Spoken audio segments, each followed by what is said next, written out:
Live. And we are live. Welcome to Three Folks Talking Sports. I know it's three dudes right now, but that'll change. I promise you that will change going forward at some point. I will have some knowledgeable colleagues from the female persuasion on to talk sports with me and one of these two gentlemen, since the other two are busy and have lives as opposed to me. But I am Kris Gardner of Houston Roundball Review. Welcome again. Joined by Willy Gibson, journalist in Ohio who covers the Ohio State University in Cleveland and Ohio sports, and also the youngster of the group, Yanez from the Community Impact newspaper. Gentlemen, how are you? I'm doing good, Kris. How are you? I'm doing great. Man, I'm not even sure where to start because the last 30 minutes changed my focus a little bit. I want to talk about NBA playoffs and Dame Lillard and Portland and things like that. But now this news from, I guess, the first place I saw was Shams Charania from The Athletic saying that current Memphis Tigers head coach Penny Hardaway interviewed for the head coaching job with the Orlando Magic. And the Magic are apparently seriously considering Penny for the job. So let's start right there, and we'll get to Dame, Rockets, U of H, Quentin Grimes. Well, we can talk Quentin Grimes with Penny Hardaway. Penny. So just right off the top, what are your thoughts on Penny Hardaway and the Orlando Magic? Will, you first. I like it a lot. I was contemplating, is it possible? From whose perspective, Will? From whose perspective? That's the thing. I was like, do I like and hate something at the same time for different reasons? I like it for Penny and Orlando, clearly. I mean, homegrown talent. Number 3 pick of the draft, played several years in Orlando, took them to the NBA Finals along with Shaq in '95. So it brings cachet, it brings pop back to the job, back to the Orlando organization. Possibly could bring Shaq back to the organization. He's had some fractures there since he left. I hate it from the perspective of Memphis in some respects. I mean, he seemed to be really getting that program on his feet. Now they, potentially have some issues that could precipitate him moving on, and say looking at this opportunity. But overall, I think it's a good move for him professionally. Go to the next level. Hopefully they'll give him the time. The roster is there. Hopefully Jonathan Isaacs can come back healthy. You have Cole Anthony. You have R.J. Hampton. You have some young talent there, and allow the time to grow along with a point guard of Penny's ilk and a player of Penny's ilk. I think it's a good move if, in fact, they allow Orlando goes ahead and hires him. Andy, what do you say? Yeah, I agree with Will. I think this is the perfect spot in the NBA for Penny Hardaway. Just judging from where Orlando is in terms of the rebuild it appears that they've engaged in, is going to be a perfect opportunity for Penny to come into an NBA program and start basically from scratch and build however he imagines his NBA program to be. But on the other side with Memphis and Orlando and Kris, I'm curious to hear your thoughts on this because you've covered Penny's entire time in Memphis. I've covered U of H for 2 seasons while he was there. But I mean, every offseason it seemed like there was always Memphis up there with Houston. Memphis #1 for the American Athletic Conference. And well, while I covered them, Memphis was always, those games were big, but they never won the conference or anything. So I'm interested to see from Kris, from your perspective, do you feel that, one, Penny has done enough to get an NBA gig, and 2, do you feel like he's underachieved with Memphis these past few seasons that he's been there? That's a lot. He hasn't lived up to the hype, but I'm not sure. Well, no, because when he took over the job, one of the catchphrases was, "We want all the smoke." So they brought that on themselves. But real quick, because I want to get on that as well. But from a Memphis perspective, the Tiger basketball program, it's almost July. Well, I think some recruiting on the men's side already started this weekend. So the timing stinks for them from that point of view. John Martin from 92.9 ESPN in Memphis tweeted this out. This what he's heard about Penny and the Magic job. The interview took place this weekend. Orlando officials went into the meeting expecting it to be just a formality and a courtesy interview, but it went much longer than they thought it would go. And Penny obviously impressed them. So here we are. So, U of H fans and other people on the outside can hate on Penny and hate how he has done things or whatever. Penny's smart. He knows basketball. So it doesn't surprise me that he impressed Orlando officials on the interview.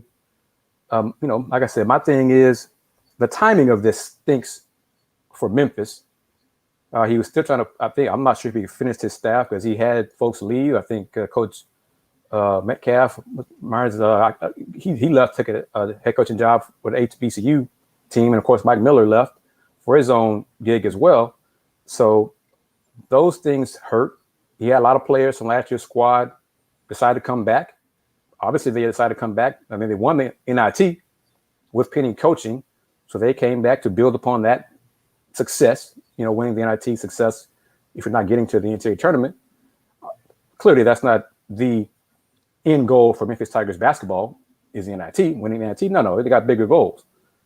So from that point of view, I think it stinks. But from Penny's point of view, it's an NBA job, small numbers, a small fraternity. You get head coaching job in NBA, that's a big time deal, and you will get more money. But one thing that Gary Parrish from CBS Sports, Penny in the NCAA, Penny in Memphis program are being investigated by the NCAA's infraction arm, where whatever they say, there's no appeal. So Penny could be getting out while he can, getting ahead of the law, so to speak, the NCAA, the IRP infractions law, so to speak, dropping that hammer on the program. So another thing, I think it stinks. But also, that's smart for Penny. Who's to say, that's not a wise thing to do. He knows James Wiseman thing was the issue, and that's what all this is really the main thing, the impetus for the allegation and the investigation was because of that. So why not get out while the getting's good? But from a Memphis perspective and from a American Athletic Conference perspective, it stinks because all the cachet that Penny brought to Memphis and local products, hero to the university, the city, he had Memphis basketball relevant nationally when he took over the job from the college perspective.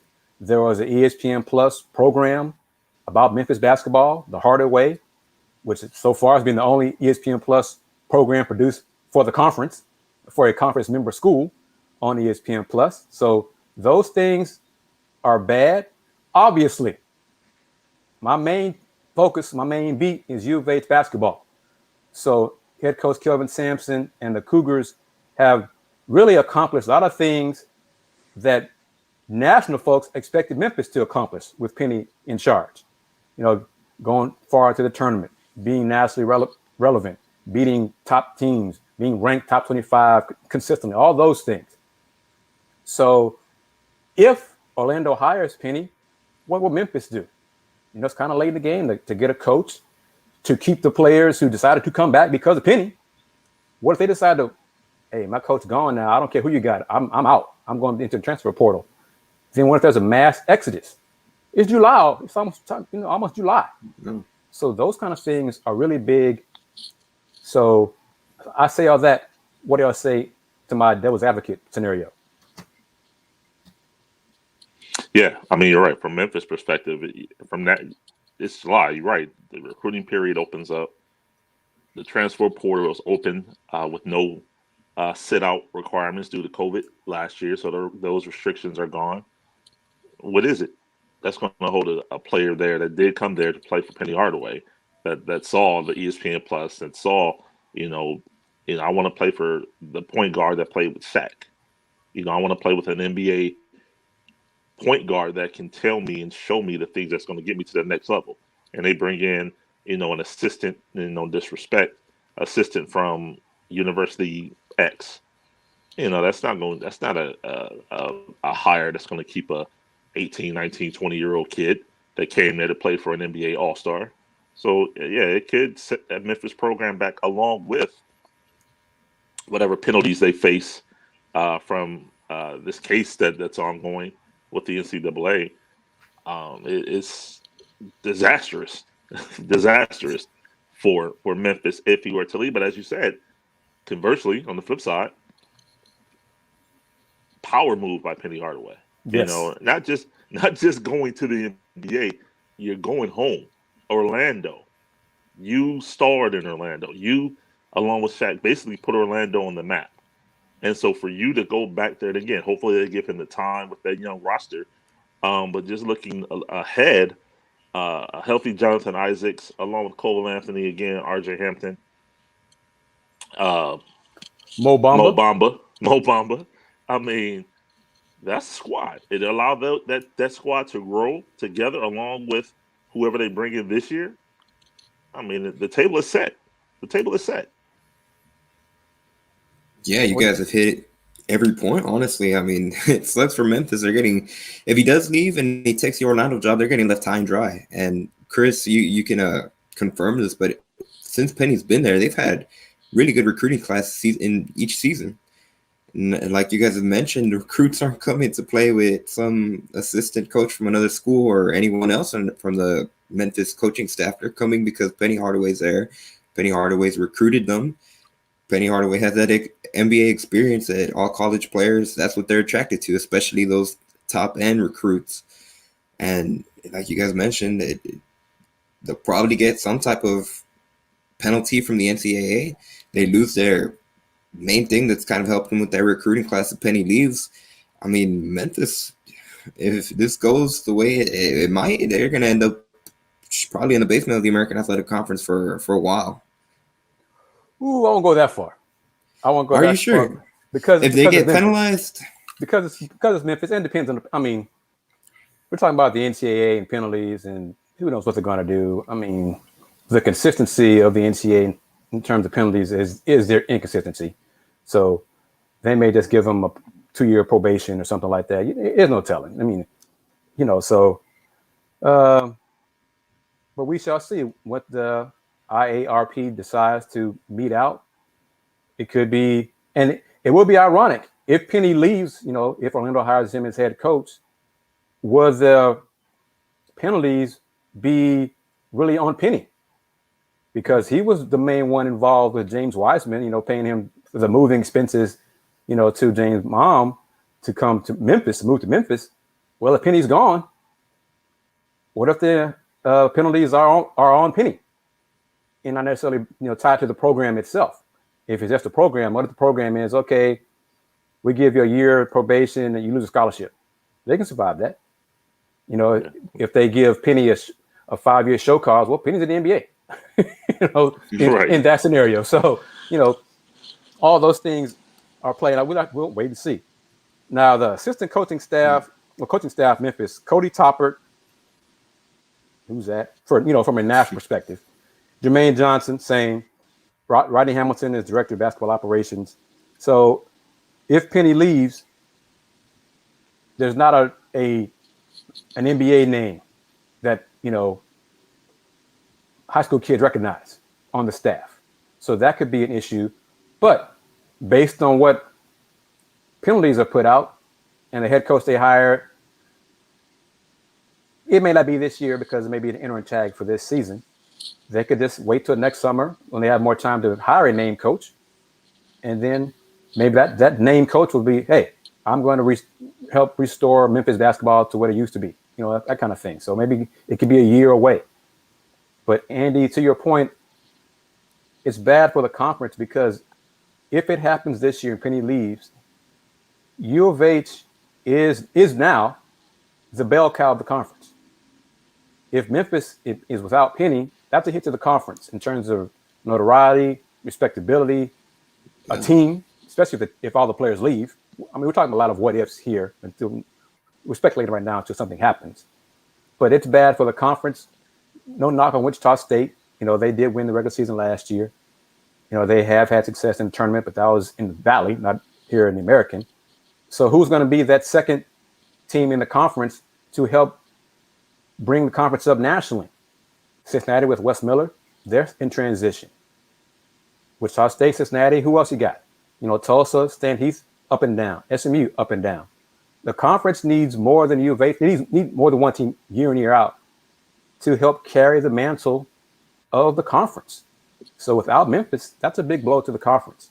But the tie-in, because Shams Charania also tweeted out when he broke this news that Penny has been working with Quentin Grimes, U of H Quentin Grimes, to help Quentin this offseason to prepare for the NBA.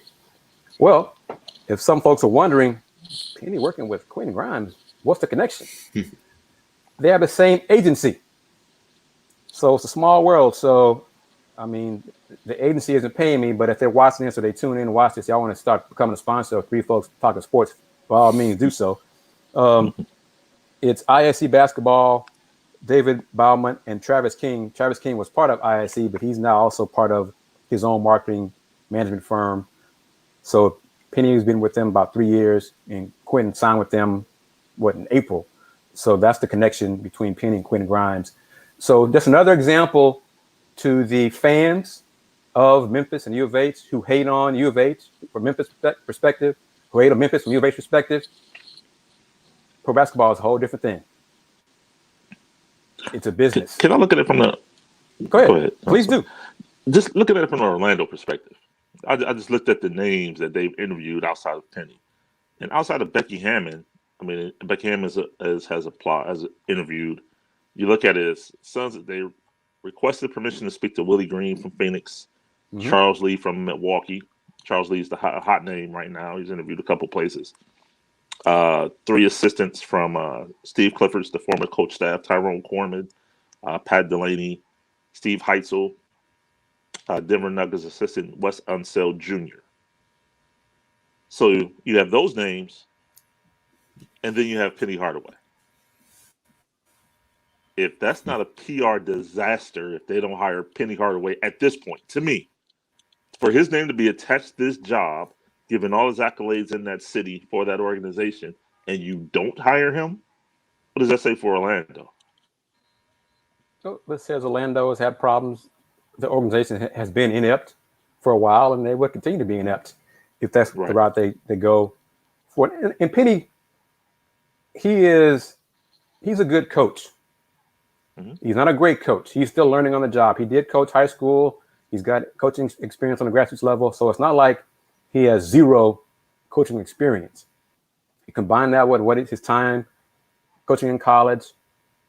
You'd have to have a great staff surrounding him in the pros, but he does know the pro game. He does know basketball. So he's got the name. They do have some young talent. It's young. It's not a lot of, not a lot of talent. But if they want to go the splash higher in Orlando, Penny is that person.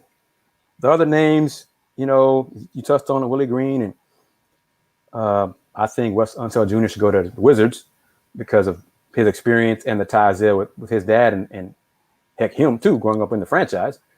But let's just get right into it. We're going to just tie it all together. Three Folks Talking Sports. Becky Hammond, Dame, Portland, Chauncey Billups. Yep.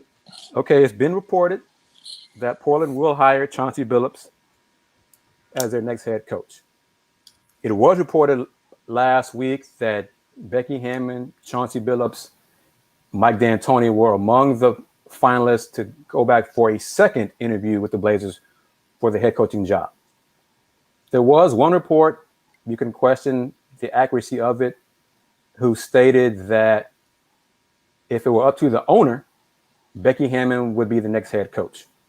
But the reasons for that were given where they wanted Portland to be a trailblazer and in hiring the first woman to be a head coach in the NBA. Stop right there. If it's up to the owner, who else is it supposed to be up to? That part. I was waiting on that. She's the owner exactly. of the team.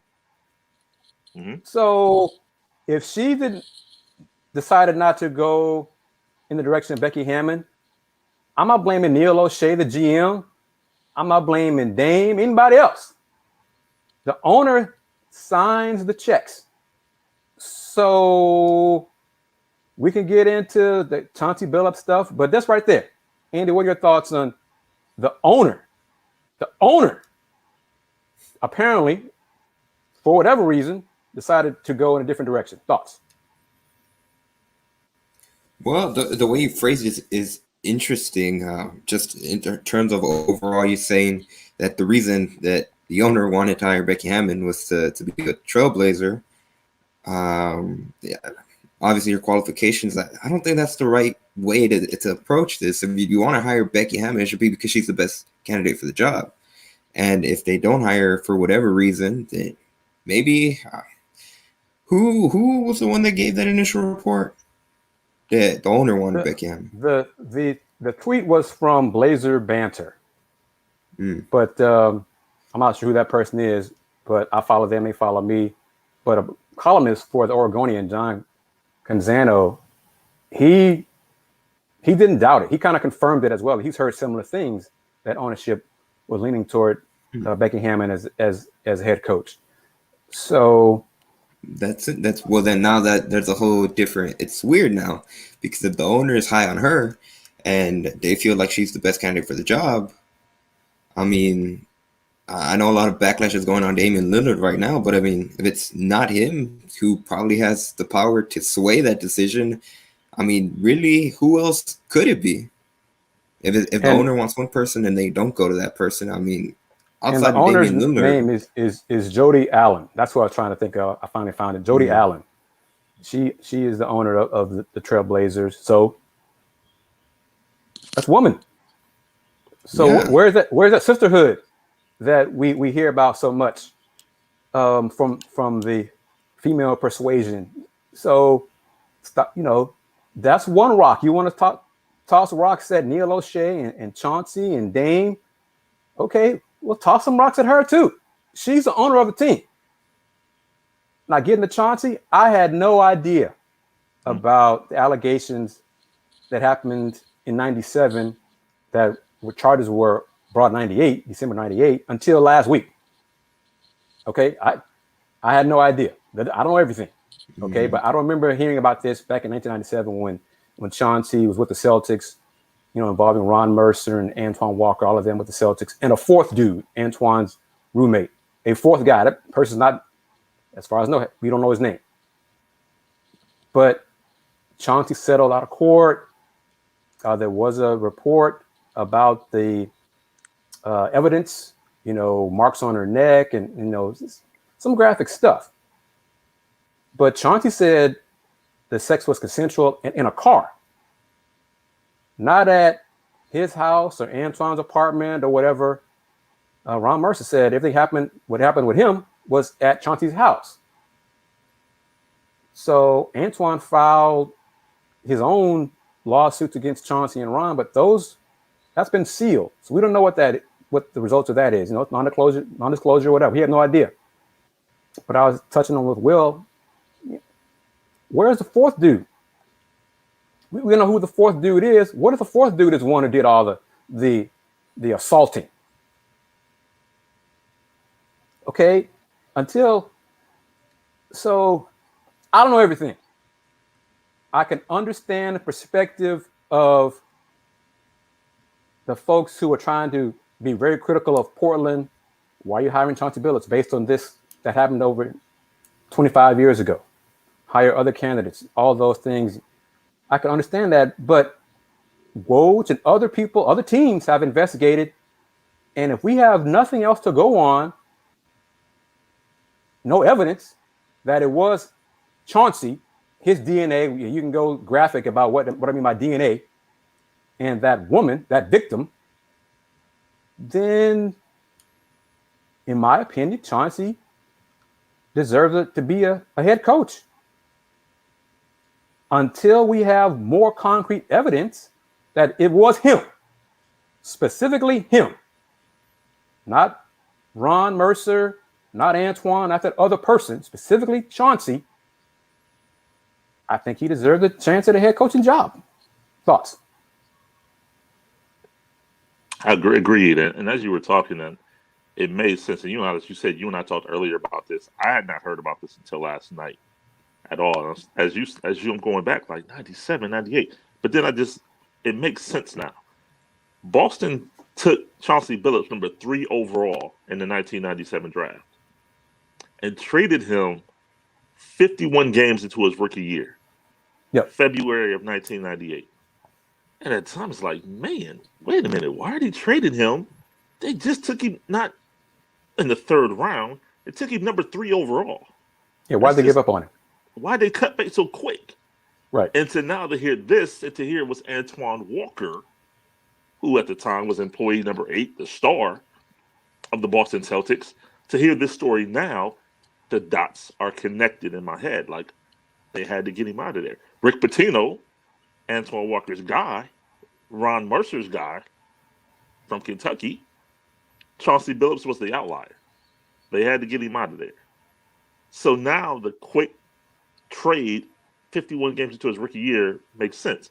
But to your point as to, I mean, he settled out of court, and settling out of court is not always an admission of guilt.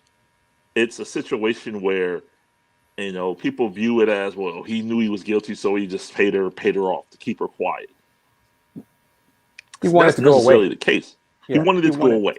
Yes. Exactly. He wanted it to go away. Not necessarily saying what I did or admitting to what she's saying.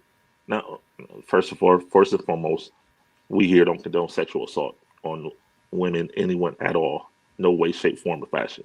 Agreed. However, in this situation, it wasn't an admission of guilt. It was, I need this to go away.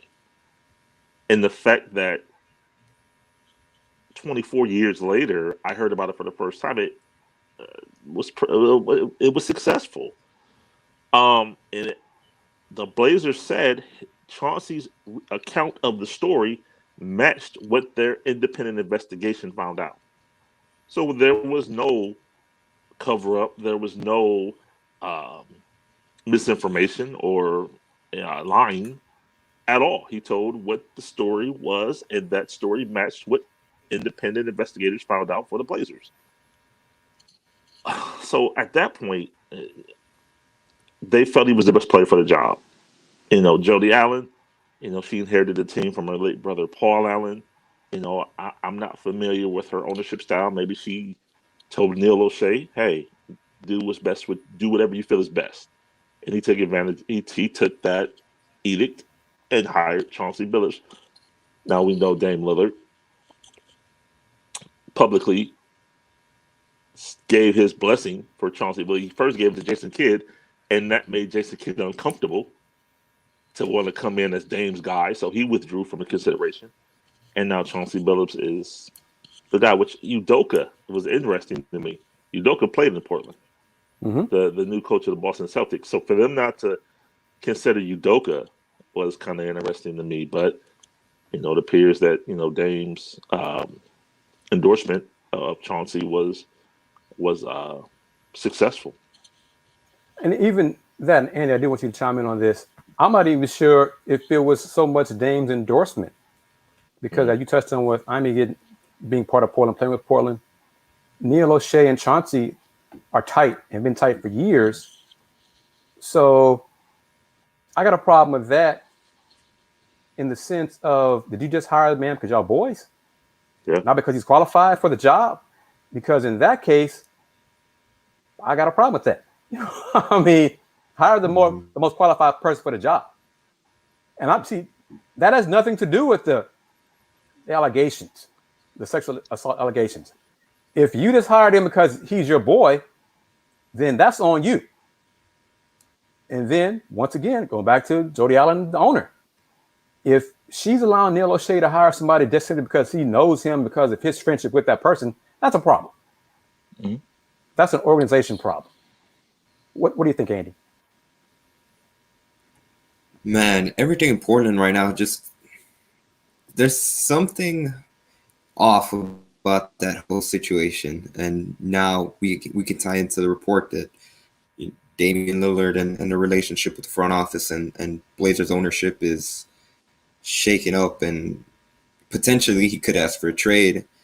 I don't know. I mean, like you said, you guys, the Chauncey Billups news comes out over the weekend that they're that's who Portland's probably going to hire, and they're leaning in that direction. And then less than 24 hours later, this Damian Lillard report surfaces. There's something off right there, and I'm not sure what it is. You know, and Yahoo Sports, Chris Haynes said this afternoon, like I said, Sunday is a big day in basketball news. It had nothing to do with the playoffs. You know, said that the flack that Dame is getting from the Portland fans, in addition to the direction of Portland or the lack of direction of Portland and the chances of going far in the playoffs and winning a championship, are reasons that Dame may be considering asking out and wanting to go somewhere else. I mean, I'd stick more with the direction of the franchise and not being good enough to get, you know, far in the playoffs. I choose to believe Dame not gonna be sweating the fans, whatever. You know, fans are fans. Some of them are gonna hate on him for not getting 55 every game.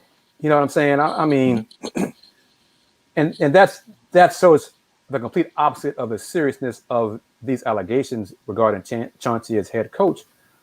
But fans, if you are choosing to be critical of Dame for not speaking up, how dare the Blazers hire Chauncey Billups based on what happened 24 years ago and based on so far no evidence tying him, Chauncey Billups, with DNA to the assault of that woman. What else can Dame do? What else? You know, I'm not going into the just the 24 years ago, let bygones be bygone. No. If there is actual DNA that proves that Chauncey was, and we know what I'm talking about here with assault, sexual assault. We know what I'm talking about, DNA. Mm-hmm. Other than that, what else can Dame do? Can we do? We just have to accept the investigations, the results of the investigations that have been found now, recently, in the last few years, and just take it as it is. Now, those folks, if they don't want to support Portland, hey, that's fine. If that's their choice, that's fine. If sponsors don't want to do that for that reason as well, that's their choice too. But everybody has choices in this. The Blazers have so far made their choice to stick with Chauncey as their next head coach. We'll see if it works out. Chauncey may stink. He may be horrible at X's and O's.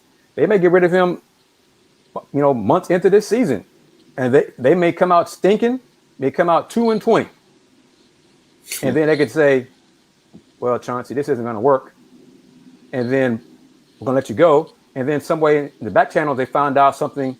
They found out some evidence and realized, well, it's a good thing we're losing, so now we can just use the losses as a reason to get rid of Chauncey. That may happen, but until that happens, we just got to stick with what we know. All right. All that serious stuff, and it had to be discussed because we're just letting people know that we are going to discuss things like that on Three Folks Talkin Sports on the court. Basketball. Are the Clippers dead? 3-1 down the series. Saturday warmed my heart because it was 84-80 score. A lot of bricks being thrown, but there's some good defense played too. You know, I lean more toward 84-80 than those 145, 140 games that I just can't stand. So, but are the Clippers done?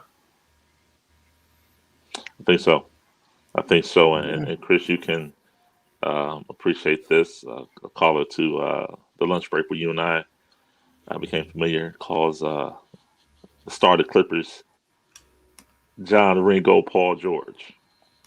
And he showed himself to be strong again late in that game yesterday. I mean, nobody hit a shot in the fourth quarter. I mean, that goes without saying. But he had opportunities again at the line, as he did in game 2, and he missed the free throw. And you know, again, he missed both of them, didn't he? Well, the second one, he wanted to miss on purpose. At that point, he had to. You mean okay? You talking about last night? Yeah, I'm talking about last night. Yeah, he missed the 2 in game 2, but then again, he follows that up with last night. Yeah, and you can't call yourself playoff P, and you're doing stuff like that. I mean, you just can't. And then come out and say, I'm gonna show you I'm a different person. This is who I am, and you're not. And it's like, would it be different if Kawhi was there? Probably. But as it stands right now, 3-1 going, and that's what we talked earlier. I said, the Blazers can go ahead and set that introductory press conference up for Wednesday, because Monday I think it's over. I think it's over tomorrow night. I think Phoenix wins in 5, and they advance to the NBA Finals. Andy? Yeah, absolutely. I wish I had the Charles Barkley button, the guarantee button. Yeah, man, I think Phoenix has it in the bag. Especially, I agree. I think they'll close it out on Monday at Game 5. And it's so unfortunate for the Clippers because I mean, just looking from what they've done this past few months in the playoffs, they are a real well-constructed team. They had Kawhi Leonard that probably favored them to not only advance in this series, but maybe possibly win an NBA championship. And just going based off these series, even without Kawhi, it could very easily be 2-2 going back to Game 2 where, I mean, what a collapse at the very end with the lob to DeAndre Ayton and all that stuff. But, I mean, to win 3 in a row, 2 of them being in Phoenix, I don't see it happening. And especially with just Chris Paul on the roster, he's kind of struggled since coming back from the COVID layoff. And Devin Booker as well, he's struggled just since he's trying to play through a broken nose is probably not the most comfortable thing to do. But without Kawhi and just the roster that Phoenix has, I don't see Los Angeles winning 3 in a row. And I see them losing in Game 5, like Willy said. Well, they got a head coach who's done it before. Yeah, that's true. Ty Lue has led a team in a similar scenario, 3-1 down, 2 of those 3 on the road. So the Clippers are not dead. For sure. Now, ask me in 20 minutes or so before we wrap it up who I'm going to pick for Game 5, but the Clippers aren't dead. Okay? And I'm leaning toward picking the Clippers to win Game 5. They could lose Game 6 because that's who the Clippers are. They've been up and down these entire playoffs. But getting back to the DeAndre Ayton Valley-oop, did y'all know that rule that there is no goaltending on an inbounds play? Did y'all know that before it happened? Because I didn't. I did not. No, Jeff Van Gundy enlightened me that night. Andy, did you know about it? I didn't know about it specifically, but it kind of makes sense. So, we're still learning. We're not dead yet. All right. Eastern Conference. Is Drew Holiday the ice tray stopper? He wasn't Game 1. He definitely wasn't Game 1. But how much time did he spend defending Trae Young strictly in Game 1 compared to Game 2? I think we could have to look at the numbers and check the synergy stats, things like that, to see how much time he spent one-on-one with Trae. But the Bucks made adjustments. One adjustment is Brook Lopez was more active on the high screen instead of keeping us behind in the paint in the free throw line like he did in Game 1, giving Trae Young 5 to 10 feet of open space once he got off around the pick. So that was an adjustment. All right, Game 3, we're about 50 minutes away from Game 3. Mm-hmm. Who's going to win Game 3? Well, Andy, go ahead. I'll let Andy. I'm gonna go with Milwaukee to win Game 3, and with the matchup, I keep going back to matchups, and we've counted out, or at least I've counted out Atlanta for the past 2 series. But I think, and I said this before the series began, I believe, just the way Milwaukee is, their roster compared, they have a whole bunch of different players that are lengthy, and like you mentioned in Game 1, the way they were guarding that pick and roll was questionable, especially they kept leaving the bigger, whoever was the second off on the receiving end of the pick in the paint and sagging off, which was a questionable move. But overall, I feel like the Bucks have the personnel to be able to guard the Hawks, especially Trae Young, that length. is something that should bother him, and it did in game 2. And I believe Trae Young had 9 turnovers in that game and struggled to shoot the ball. I don't think that's obviously he had a bad game, but I think that's more has to do with the Bucks and the personnel that they had to guard him that New York didn't have and that Philadelphia couldn't do. So for that reason, not only am I taking the Bucks to win game 3, I'm leaning towards the Bucks being able to close out this series. And honestly, I'd say in 6, but I wouldn't be surprised if they were able to close it out sooner. Okay. Well, what do you say? I'll take the Charles Barkley guarantee button right here. I think it's 5. I'm doing it in 5. I think they found. Did we lose Willy? Figured out this is how you got to stop Trae. I think, yeah, I do. I really think whatever they did in that off day of Thursday, whatever adjustment they made on the defensive side. Now, I know Trae's going home, and I say this in 50 minutes, he could drop 50. But I think they figured out, and not only that,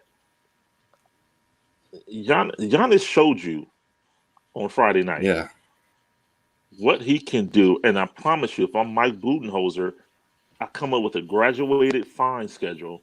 Every time Yanez shoots a 3, it's $10,000 for the first one, and it goes up after that. Because you saw when he gets in the paint, 2 dribbles, a spin move, and he's at the cup. Why are you shooting 3s? They can't stop you from getting to the cup. And if Chris Middleton can get his shot together, I mean, they kind of you kind of forgot about it because they jumped on him quick in the second quarter, and we're 40 for a great part of that game on Friday night in game 2. But you look at his numbers going back to game 7 against Brooklyn, 9 for 26, 6 for 23 in game 1 when they lost by 3.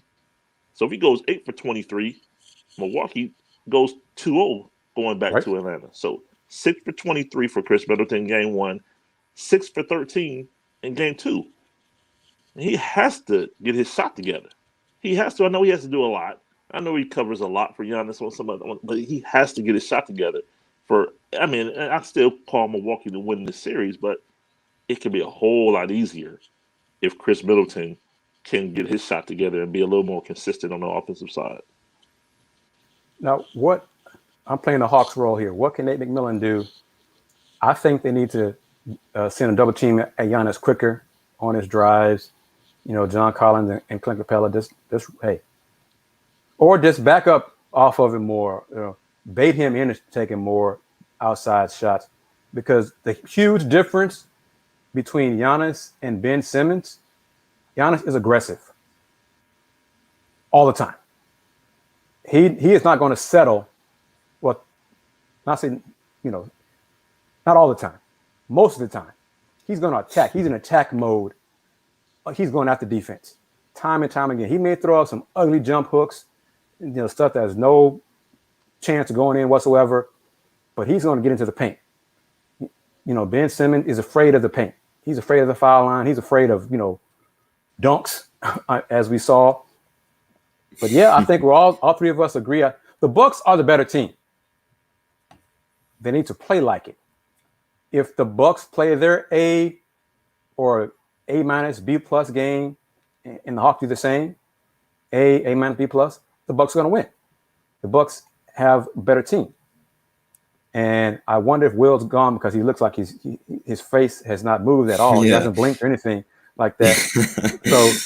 So with that note, we're going to, Andy, that's a perfect segue because Will comes back in. We're going to shift gears and talk some U of H men's basketball.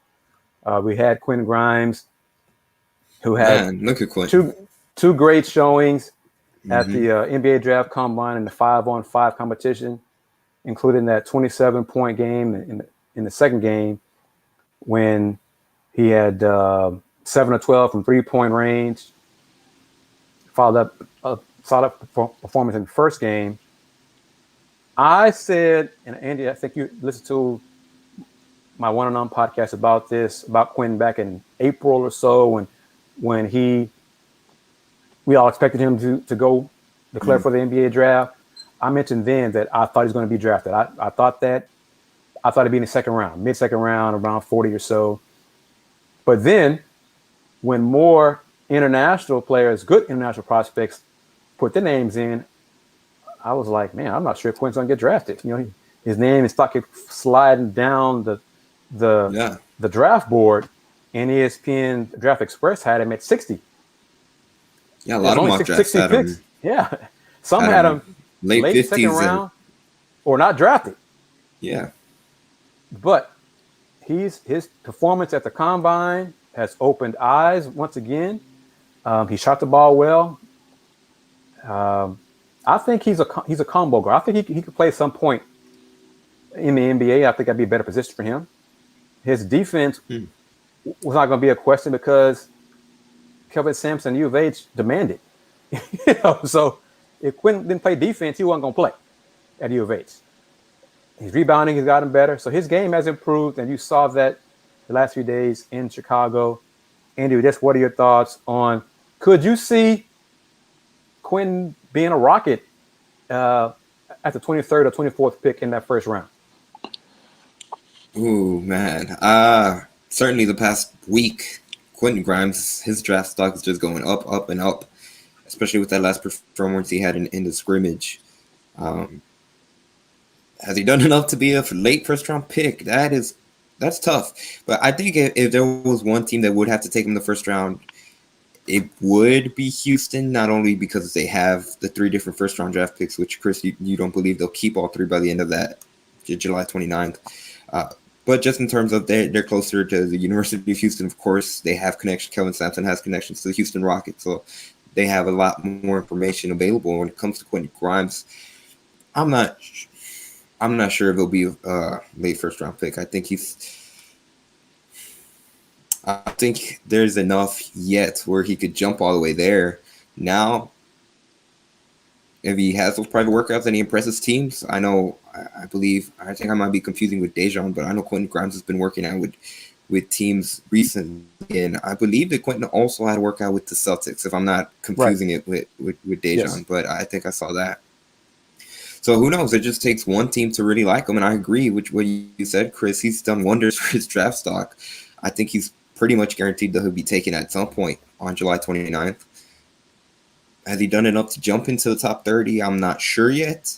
And like I said, I feel if there was one team that would take him that early, it would probably be the Rockets, considering the amount of draft capital they have. But I wouldn't count on it, if that makes sense. Well, what are your thoughts on Quentin Grimes and potentially being a first-round pick? You know what? It only takes one. I mean, it's 1 of 30. So, Agreed. Yeah, that's the thing. I mean, draft rankings and projections are just that. They're projections. We all have people we speak with. We all have sources. But at the end of the day, that decision maker just has to turn in the card. So, is it possible for him to be a first-round pick? Absolutely. Absolutely. I mean, and what do you have, 27 Friday night? Mm-hmm. Friday night in the 7 threes. Yep. 7 threes. So, you look at the tail end of the first round. You said Houston's 23-24. Then after that, the Clippers, Reggie Jackson's made a lot of money in this post business. He may not be back, so that's a roll. Not for his money that he wants. I promise you that. True. Fair enough. And Denver, Denver's always, I mean, that's a player I think that can fit in Denver. Brooklyn, Philly. I mean, so there's room. There's room for him to get there in the first round. It only takes one. So do I think he can be a first-round pick? Absolutely. Kris, going back Go ahead. real quickly, I was going to say, we mentioned Philadelphia. I believe, wasn't there talk before last year's NBA draft that Philadelphia was kind of high on Nate Hinton too, to pick him I think they had like a 56 pick at the end of the second, and there was a lot of chatter that they might have interest in on Nate Hinton, and obviously Daryl Morey, now that he's in Philadelphia, that's another person with the Kelvin Sampson connection. They have a good relationship there that maybe they could take Quentin Grimes, so I could see that as well. Yeah, Quentin in the 2 games played about 50 minutes. in total in 2 games, 39 points. He 9 for 16 from 3. He was 2 for 4 in the first game, 7 for 12 from 3 in the second game. First game, he had 4 turnovers. Second game, he had 1. So improvement there. He came off the bench in the second game. I think if we hear that he has received, if he stops working out for other teams, that means he got a guarantee from somebody.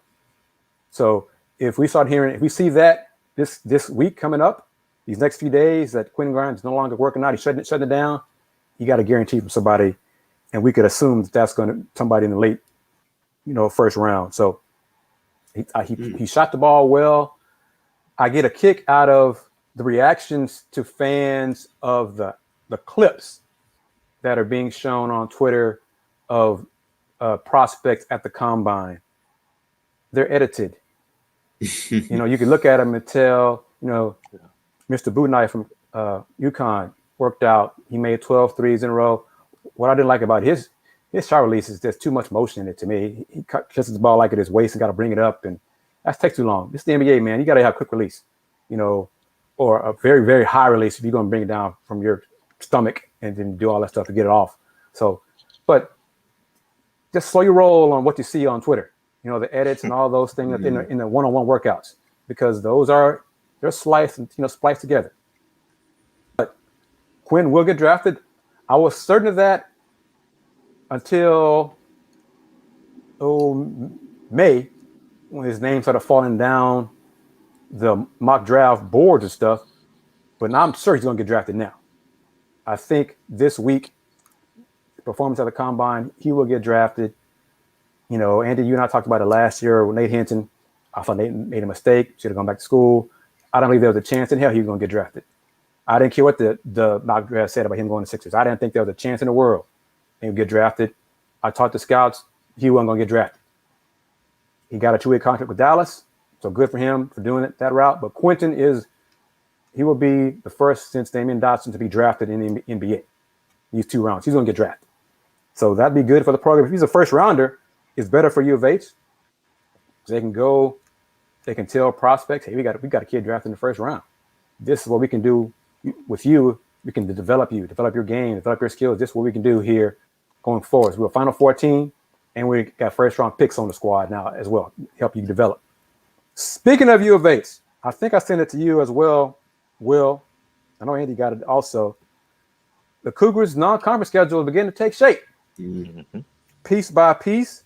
The big news is, because early in the week, Montana Tech announced, U of H hasn't announced it, but they announced they will be coming to Houston and Fertitta Center on November 6th. And folks will be like, Montana Tech? Who was that? That's where Kelvin Sampson had his first head coaching job in the NCAA, Montana Tech. Mm-hmm. So he went from Michigan State as the development coach, working on Judd Heathcote. Will, do you know that staff with Judd Heathcote, Kelvin Sampson, and Tom Izzo? I didn't know that till just now. I knew Izzo was there. But how about that? So Kelvin has said that Judd Heathcote helped Kelvin get that job at Montana Tech. He started as assistant coach and then was promoted to be head coach the next year after that. So that's the connection there. So we got Louisiana Lafayette's going to be on the non-conference schedule. John Rothstein announced that earlier this month. Louisiana Lafayette, okay, whatever. But a big boy from the ACC is on the schedule. The Virginia Cavaliers are coming to town. Coming to Houston. Fertitta Center. Yeah, that's big. That is big. November 16th, that's a Tuesday. Mm-hmm. So, got to figure it's going to be on ESPN or ESPN2. It's going to be on one of those 4 letters. Oh, yeah, it won't be on ESPN Plus. It won't be on, no. It's going to be on ESPN or ESPN2, one of those 2. Because, help me out here, fellas. Tuesdays on ESPN, the conference, whose conference are showing? Tuesdays are usually an American Athletic Conference showcase, isn't it? AAC's on Tuesdays, I think. Oh. I don't know about non-conference though, but maybe conference play. I think Tuesdays, if listeners are tuning in, JB, you're watching, so somebody tune in, send me a message, send us a message. But I know The American, on Tuesdays. they have a day. It's usually on ESPN too, but they do have a day. Thursday. One of those. It might be Tuesday, Wednesday, Thursday, but yeah. Mm-hmm. Right. But because UH doesn't play that often on Tuesdays. It's usually on Wednesday or Thursday, and I know Wednesday ESPN. It's NBA Day on ESPN for the most part on Wednesdays. But I think it might be Thursday. See, that's why you're part of the show, man. You got to help me out. See, I don't know everything. I say that all the time. I'm here to learn as well. But Tuesday, November 16th, UH will host Virginia inside Fertitta Center. Another 2 non-conference opponents are known, prominent non-conference opponents. Oklahoma State will be December 18th, Saturday.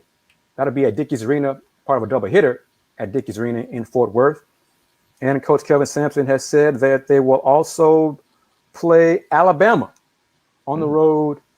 That'll probably be in December as well. We're not sure about that. Day hasn't been confirmed yet. But that matchup would have taken place last season, but COVID forced a cancellation, and that was when U of H got hit by COVID, and I think the entire team had COVID at one point in December.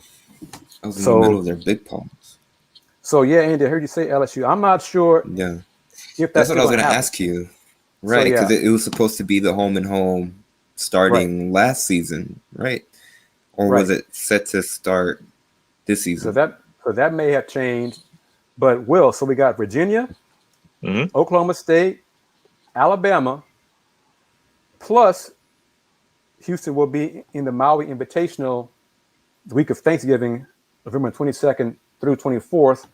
And the teams in that are Butler, host Chaminade, U of H, Notre Dame, Oregon, St. Mary's, Texas A&M, and Wisconsin. So there's some big-time programs in that as well. Definitely. So that's a strong non-conference schedule for the Cougs and Coach Kevin Sampson. Oh, without question. I mean, outside of the games you mentioned, Virginia, but Oregon and that Maui Invitational, Dana Altman, for whatever reason, year after year, and they don't get a lot of coverage because they are in the Pac-12, but Dana Altman is putting together a program out there in Eugene, and for them, that would be a matchup I would like to see in Maui. I don't know, clearly the matchups haven't been released yet, but Oregon, Houston, depending on how they set up on a Wednesday final, that could be something. That could be something. Oregon was, I think, Houston's first opponent when they opened Fertitta Center, right? Yeah. And Coach Sampson and Dana Altman have a great relationship. So I think they'll be on opposite sides of the bracket. And I think ESPN would love to have U of H and Oregon in the championship game for TV. So looking at maybe Houston playing, it's not Butler's good program. Texas A&M might be the weakest of discounting Chaminade. Texas A&M might be the weakest of the other 7 schools, and that's not, I'm not knocking the Aggies, but compared to Notre Dame, Butler, Oregon, St. Mary's, and Wisconsin, and Houston, the Aggies are behind Houston. Aggies, you have to accept that fact. They are in basketball, clearly, men basketball, to be specific. So but I'm looking forward to that. November 22nd, 23rd, and 24th, Houston in the Maui Invitational. So that's big time for the program, and they had a big time recruit. Will, have you heard anything about Jerace Walker? Because he had his visit, I think, at Ohio State last week before he had his visit with Houston this week. Jerace was in town, and Andy, you commented on this, and it's a nice touch. He put on his Instagram, and he's at IMG Academy, 6'8", looks like he's like 230, 240 already, young man. He's a grown young man. But the pictures that U of H had him take during his visit, and it's an official visit, one of his 5 official visits was with U of H, followed Auburn and Ohio State, Will, the Ohio State. Thank you so much. Was with the American Conference Trophy and what was the Final Four, the Midwestern Trophy. What was it? What was it, Andy? Tell me what you saw in the pictures. Yeah, it was the Midwest Regional Trophy that they won after they beat Oregon State in the Elite Eight. So they're putting those trophies to good use already with their recruits. And I mean, that's what they need to do. And you mentioned the non-conference schedule, that they have. I'm pretty sure that's another recruiting tool as well, because these are big time games. And the pitch, I mean, you could go to another program where you're not missing anything if you come to Houston. And Houston, like you mentioned, if they can get Quentin Grimes to get drafted in the first round, that's another thing. I mean, Houston's got a lot of things going in their favor, and I mean, they're taking advantage of it. There's nothing more you can say. Yep. And they did announce, U of H Athletics announced that all these sporting events, the fan capacity will be 100% for this season. That was going to be an issue for men's basketball. I mean, it's going to be sold out. Chris, sir? If they're at 100% capacity for fans, does that mean media gets to go back into the press room? That is a great question, Andy. We need to reach out to our friend and colleague, associate, Jeff Conrad, and ask him about that. That is a great question. Mm-hmm. So we need to find that out. Will, have you heard anything about media in Ohio for attendance this coming season? No. From what I understand, no capacity will be for fans 100%. So I kind of take that as, media should be following suit and be right there. I do know for the NFL, they did mention non-vaccinated media members will not have access to the press box, field, or locker room. So that's something that the NFL, that's something the NFL has released. They released that about 10 days ago, I believe. But as far as anything Ohio State related or things of that nature, I know fans will be welcomed back at 100% capacity, but nothing on media. So I would think that would be the same. All right, we're going to wrap it up here. I got about a 90-second clip from Rockets general manager Rafael Stone. He had his media availability with us Tuesday after the results of the NBA draft lottery. This is his wrapping up the immediate session. Of course, the Rockets got the second pick in the upcoming draft behind my Pistons. And of course, if y'all have not seen the lunch break from KYK from this past Thursday, just go to my Twitter or go to AJ Jones on YouTube and see what I did for that show, for my time on the show. You can see that I'm quite biased when it comes to Detroit Pistons. I had my caps on. I had my jersey shown as well, Piston jersey. So, but yeah, just fellas, I'm going to play. Like I said, it's about 90 seconds. It's not quite 2 minutes, and I'm going to play this, and it's going to take up the whole screen. So, let me see if I can do it one more way. But thoughts, gentlemen, just your thoughts on what the Rockets should do with the second pick in the draft. Before I play this clip real quick. Oh, before you play the clip? Yeah. For selfish reasons and seeing that Cleveland's behind him at number 3,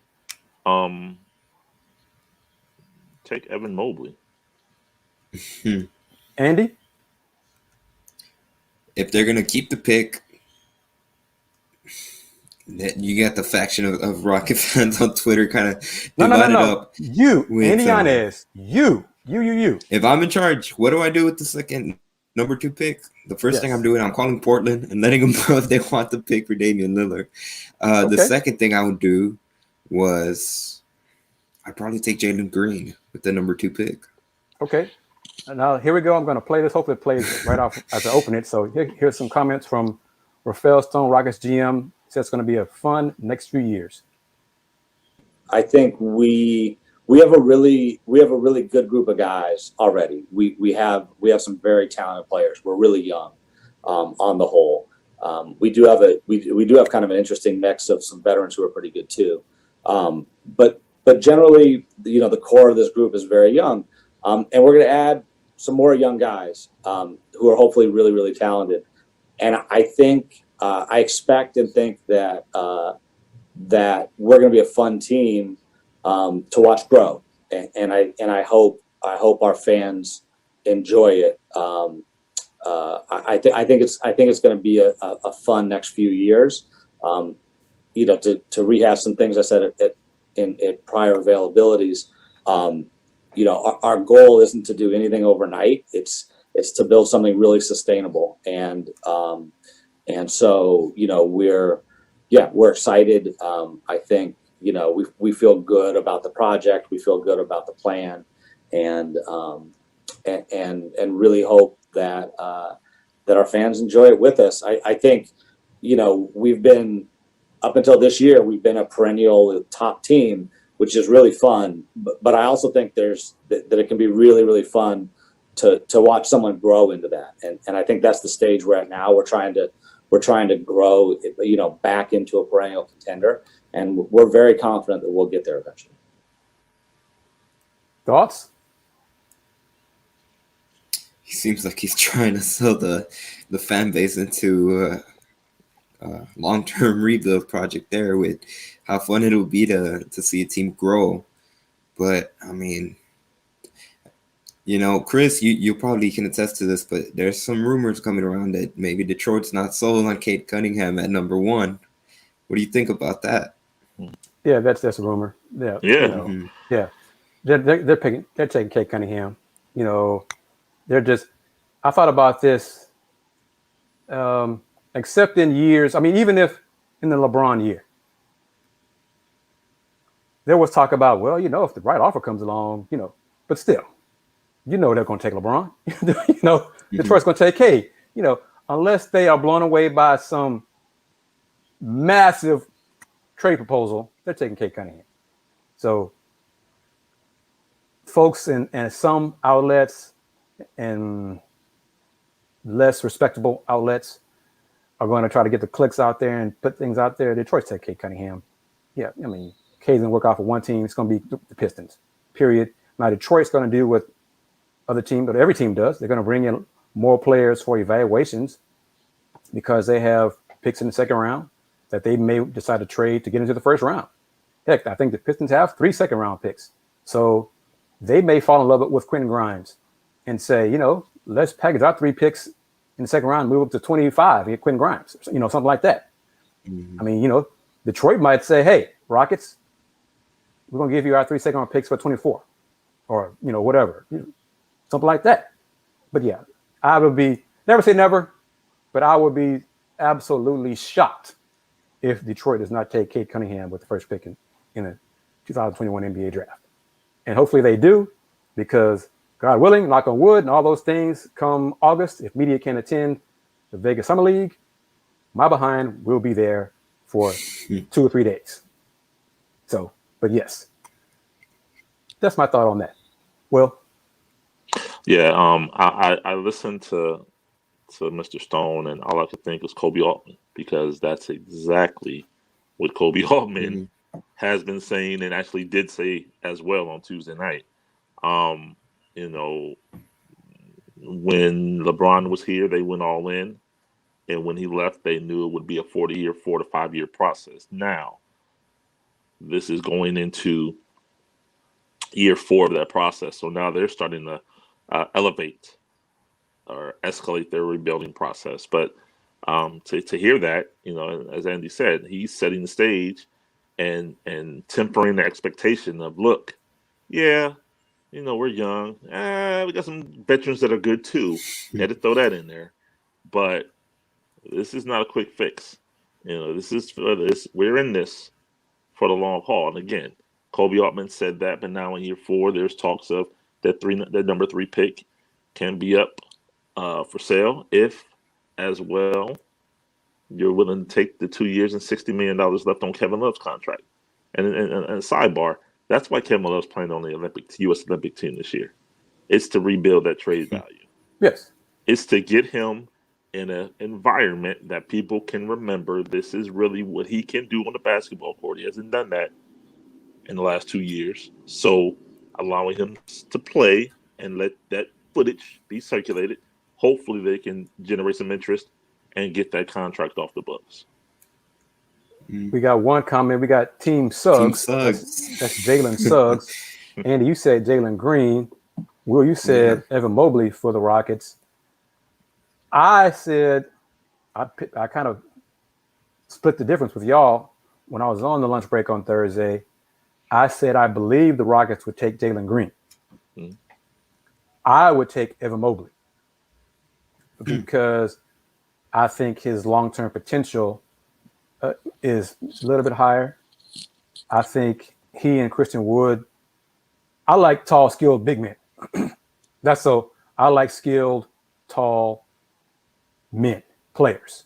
And Evan Mobley is a tall, skilled young man. I think he can grow into it. My concern with him is, can he put on some weight and get stronger? Because that's one of Christian Wood's issues. Yeah. And, and C. Wood is 25.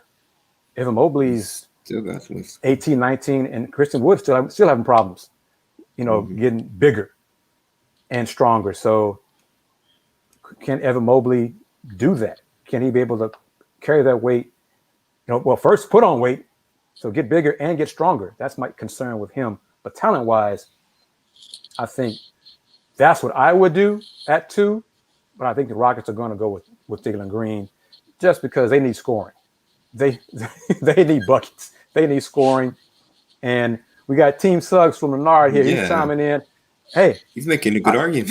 Yeah, I know Suggs is a football prospect. I know all that. He's resilient, assists, agreed on all those things. But we're talking about what the Rockets are going to do. Chris, I think the Rockets are going to take Jalen Green. Do you think that being on Gonzaga has kind of hurt Jalen Suggs a little bit, just in terms of how well-rounded and overall, like how deep they were this past season? Yes, it hurts. It hurts him for teams who are not prepared as other teams. Teams who do their homework, they know how good Jalen Suggs is. Teams who are, in comparison, lazy to other franchises. There's a reason why some teams stink for years. Okay, and there's a reason why some teams have sustained excellence.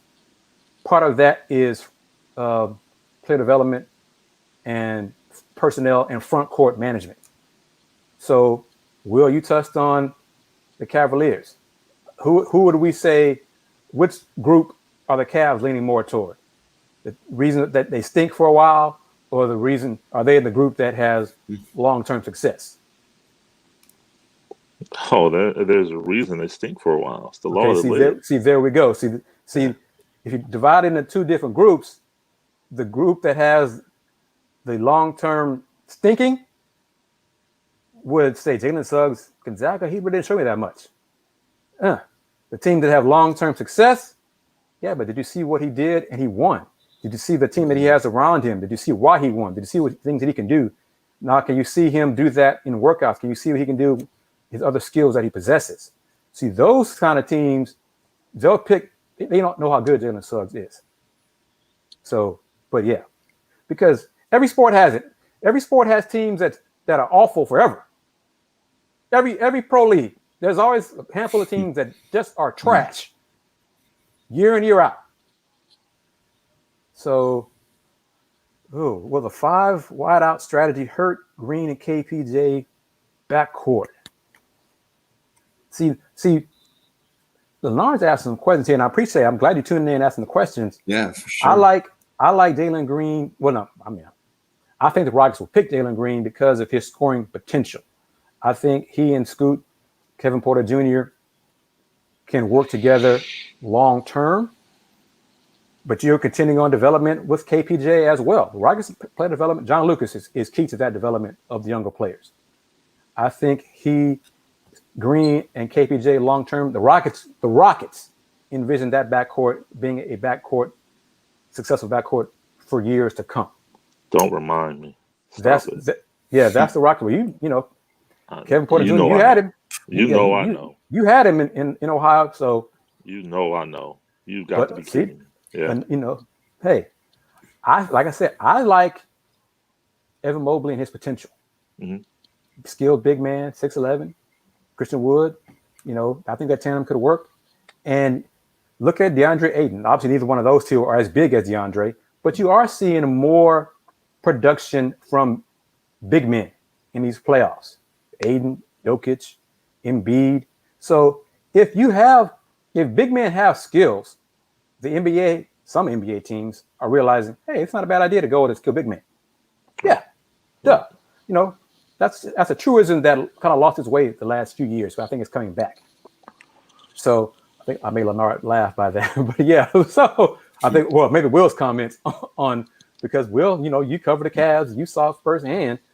And go ahead. I want you to chime in about Kevin Porter Jr. with Cleveland. Go ahead. So what you're telling me with the Rockets taking Jalen Green, that's why I said selfishly I want the Rockets to take Evan Mobley because I need Jalen Green at 3 for Cleveland. But truth be told, yeah, the Rockets should take Jalen Green, and they do it to Cleveland again. They got Kevin Porter Jr. out of here. Well, fractured feelings got Kevin Porter Jr. out of here. I'll say that. And now, Will, ask and say what you can about this. Yes. Did they reach the breaking point? Because I mean, there were issues that Scoot did have some issues with Cleveland. Absolutely. So the Cavs just reached the breaking point, and that they just said that was it. Well, I'll say this: the incident that was the proverbial straw that broke the camel's back, if you will. Other players have done the exact same thing and stayed. I'll say that.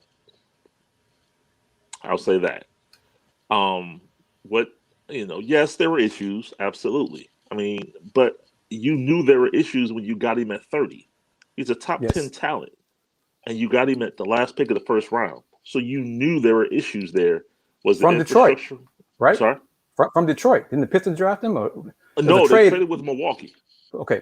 They traded several second-round picks to Milwaukee for the 30th overall pick and ended back in the back end of the first round, and they took KPJ. So you knew there were issues there. And were there issues once he got here? Yes, absolutely. Was the infrastructure there to support him? Sometimes. But again, the incident that got him traded, other players have done the exact same thing. And we're here. And are some of those players still on the team? On the current team? Yes. I could ask further. Did you mention this one of those players a few minutes ago? I can neither confirm nor deny. So I think that answers the question. So folks who are tuning in this late, just when we're done with this live stream, just back up a few minutes. You can hear for yourself who we're talking about one of those players who's still on the team, on the Cleveland Cavaliers. Now, in fairness, one is not. One is not. One, in fairness, one was part of the championship team, but did the exact same thing.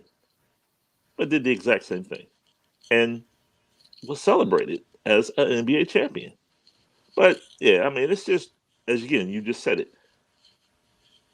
You got to have the infrastructure in place. John Lucas is clearly there in Houston. He's done a great deal of positive work with Scoot since he's been there the short time. But I mean, you had him here, and you gave him away, literally a top 55 protected second round pick. Come on, yeah. And for the folks who don't know, because when I asked about this, you gave the answer off the record, I think on our first live stream. Just let folks know how he got that nickname, where Scoot came from. Yeah, I think it was his grandmother. He used to love scooters when he was a little kid in Seattle. And he always had a scooter. And so his grandmother started calling him Scoot. Simple as that. Sometimes it's just simple like that. Okay, we're going to wind it down so folks can get ready to watch Game 3 of the Bucks and the Hawks. Andy, how can folks find you on social media?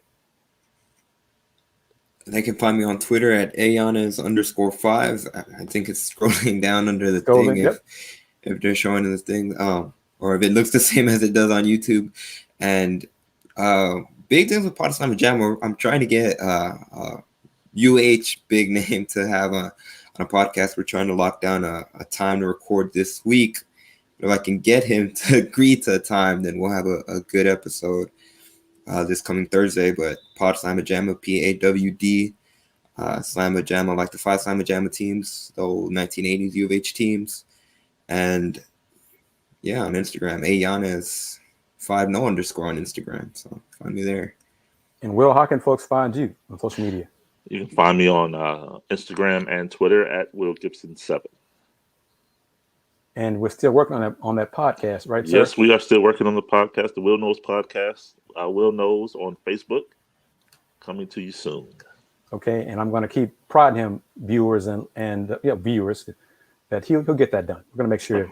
I have a question though before we go. Sir. You said 20 minutes ago we can ask you Suns Clippers Game 5 Monday night. That's right. I'm picking the Clippers. Yeah, Clippers is coming back to LA, and hey, it's the Clippers. I have reasons. Y'all can disagree. That's okay. Logically, you can say, Kris, what are you doing? That's cool. That's fine. But I'm Kris Gardner, KG of the Houston Roundball Review. If you haven't already watched the press conference of Rafael Stone, GM, it's on YouTube at Houston Roundball Review on YouTube, as well as my conversation with Landon Gosling, Sunshine, from U of H, his time on The Bachelorette. I talked to him about that.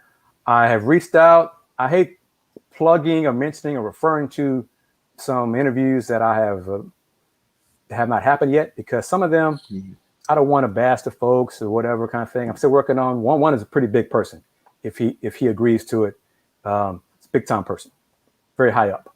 Then coaches, women's coaches are getting ready to hit the road recruiting trail. So trying to line up some of them. But I'll get back to interviewing my colleagues who cover the American Athletic Conference basketball, maybe in July, hopefully in July, before they get into their football mode.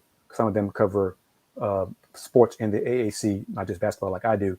But yes, Houston Roundball Review on YouTube, Houston Roundball Review on Instagram, Twitter. You can see right there, the HR Review website, thehrr.com as well. Some folks say HoustonRoundballReview.com. It's both. But yeah, so we touched on Dame, Chauncey, the Trailblazers in that situation. Okay, let's put it out there. Let's wrap it up. I think Becky Hammon is going to replace Pop in San Antonio. I am not going to set the world on fire unless she does not get the job to replace Pop. Because I think that's what Pop is waiting for. I think that's what's going to happen. Now, if she doesn't get that job, okay, I got issues with all kinds of stuff, the NBA and their, why aren't you hiring Becky Hammon, that kind of stuff, because I think he's qualified, especially for the job in San Antonio, to be the head coach of the Spurs. Thoughts on that? Then we'll close it out. Andy? Yeah, I agree. Go ahead. I'm sorry. Go ahead, Andy. Yeah, I agree. I mean, I think San Antonio would probably be the best fit in terms of just the whole atmosphere and the culture that's already established with the Spurs, and kind of transitioning from Pop to Becky.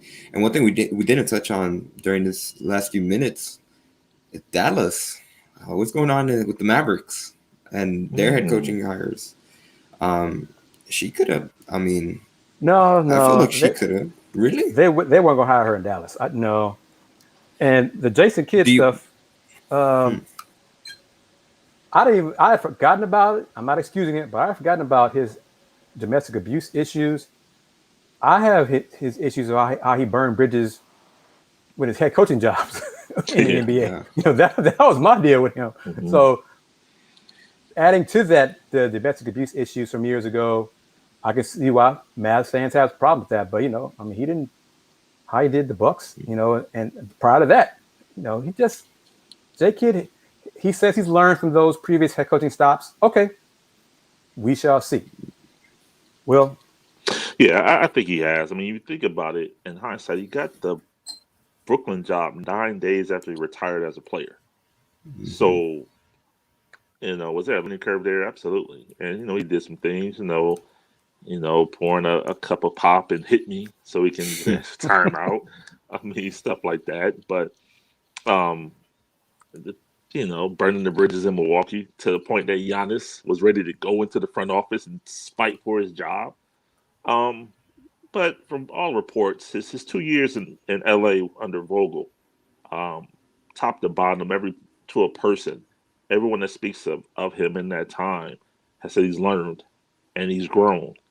And so that's all you can expect. I mean, he had his issues in the past, like Chauncey Billups. We talked about it earlier in the show. He's had his issues in the past, well documented. Are we going to continue to hold him hostage from those transgressions, or are we going to allow him to prove that he's grown and allow him to move forward? Time will tell. Yeah, because his time in Brooklyn wasn't great either, but I think he's learned.